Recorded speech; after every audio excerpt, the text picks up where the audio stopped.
नमस्कार दोस्तों, मेरा नाम भव्य मंगला है। मैं IATF क्वालिफाइड ऑडिटर हूँ। पिछले 17 सालों से ऑटोमोटिव सेक्टर में ऑडिट कर रहा हूँ।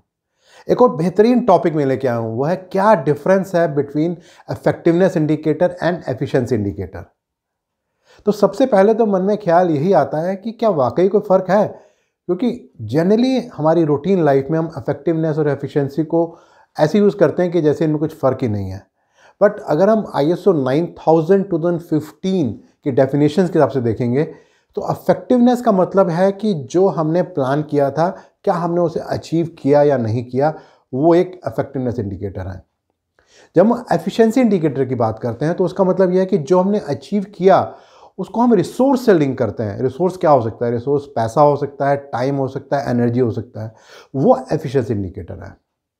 अगर मैं कुछ एग्जांपल्स की बात करूं एफिशिएंसी इंडिकेटर के, तो इंडस्ट्री में, खासतौर से ऑटोमोटिव इंडस्ट्री में, जो कुछ कॉमन वर्ड यूज़ होते हैं, एक होता है इन्वेंट्री टर्नओवर टाइम, कि हमने जो इन्वेंट्री रखी है विद रिस्पेक्ट टू सेल्स वो कितनी है। ये एक एफिशिएंसी इंडिकेटर है।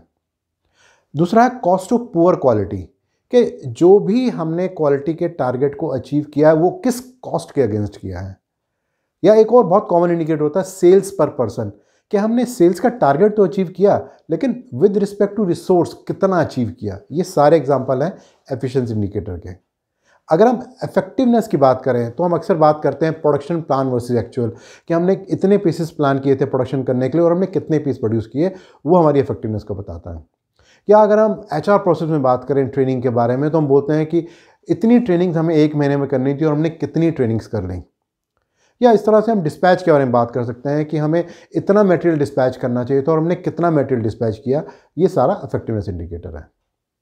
तो अगर उसे और समझना चाहें कि डिफरेंस क्या है, तो एक जो बहुत की डिफरेंस अगर समझना है तो ये है कि जो एफिशिएंसी इंडिकेटर है वो प्राइमरीली ऑर्गेनाइजेशन के लिए ज़्यादा इंपॉर्टेंट है, और जो इफेक्टिवनेस इंडिकेटर है वो कस्टमर के लिए ज़्यादा इंपॉर्टेंट है। क्यों इंपॉर्टेंट है? क्योंकि जब हम एफिशिएंसी की बात करते हैं तो हम कॉस्ट की बात करते हैं, जब हम इफेक्टिवनेस की बात करते हैं तो हम टाइम की बात करते हैं। तो कस्टमर के लिए टाइम ज़्यादा इंपॉर्टेंट है कि भाई उसकी जो डेडलाइन है उसके हिसाब से सारा काम हो रहा नहीं हो रहा। बट अगर हम ऑर्गेनाइजेशन के पर्सपेक्टिव से देखें तो ऑर्गेनाइजेशन के लिए टाइम तो इंपॉर्टेंट है ही है, लेकिन उसके साथ साथ ये भी इंपॉर्टेंट है कि कितनी कॉस्ट में वो काम हो रहा है। जब हम इफेक्टिवनेस इंडेक्स की बात करते हैं तो हम बोलते हैं कि जो पीटर ड्रकर ने एक बार एक वर्ड बोला था, थिंग्स गोइंग राइट। और जब हम एफिशिएंसी इंडिकेटर बोलते हैं तो हम बोलते हैं थिंग्स गोइंग राइट।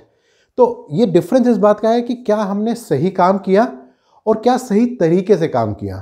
क्योंकि काम सही करना तो बहुत ज़रूरी है, लेकिन अगर सही तरीके से काम नहीं किया, यानी कि अगर हमें कुछ मटेरियल प्रोड्यूस करना था और एज्यूम कर लीजिए हमें 100 रुपये में प्रोड्यूस करना था, लेकिन अगर हमने उसे 105 रुपये में प्रोड्यूस किया तो प्रोड्यूस तो कर लिया, कस्टमर की रिक्वायरमेंट को भी पूरा कर दिया, लेकिन क्या ऑर्गेनाइजेशन के पर्सपेक्टिव से क्या वो सही था या नहीं था, ये बहुत इंपॉर्टेंट है। एक और पर्सपेक्टिव से देखा जाए तो जो इफेक्टिवनेस इंडिकेटर है वो कहीं टाइम की बात करता है, और जो एफिशिएंसी इंडिकेटर है वो कहीं प्रोसेस की बात करता है, कि हम प्रोसेस में कैसे देखें कि हमारा इनपुट और आउटपुट में क्या डिफरेंस आया और हमने क्या अचीव किया। एक और क्वेश्चन इसमें इंपॉर्टेंट आता है कि क्या ऑर्गेनाइजेशन के लिए इफेक्टिवनेस इंडिकेटर इंपॉर्टेंट है या एफिशिएंसी इंडिकेटर इंपॉर्टेंट है।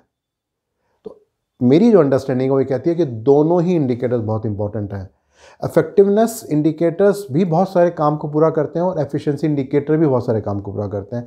सो अगर ऑर्गेनाइजेशन इस बात की क्लैरिटी समझती है कि मेरे यहाँ पे जो इफेक्टिवनेस इंडिकेटर हैं वो भी अचीव हो रहे हैं और जो एफिशिएंसी इंडिकेटर हैं वो भी अचीव हो रहे हैं, तो ही ऑर्गेनाइजेशन सही तरीके से ग्रो कर सकती है, अपने इंटरनल टारगेट्स को भी अचीव कर सकती है और कस्टमर की रिक्वायरमेंट्स को पूरा कर सकती है।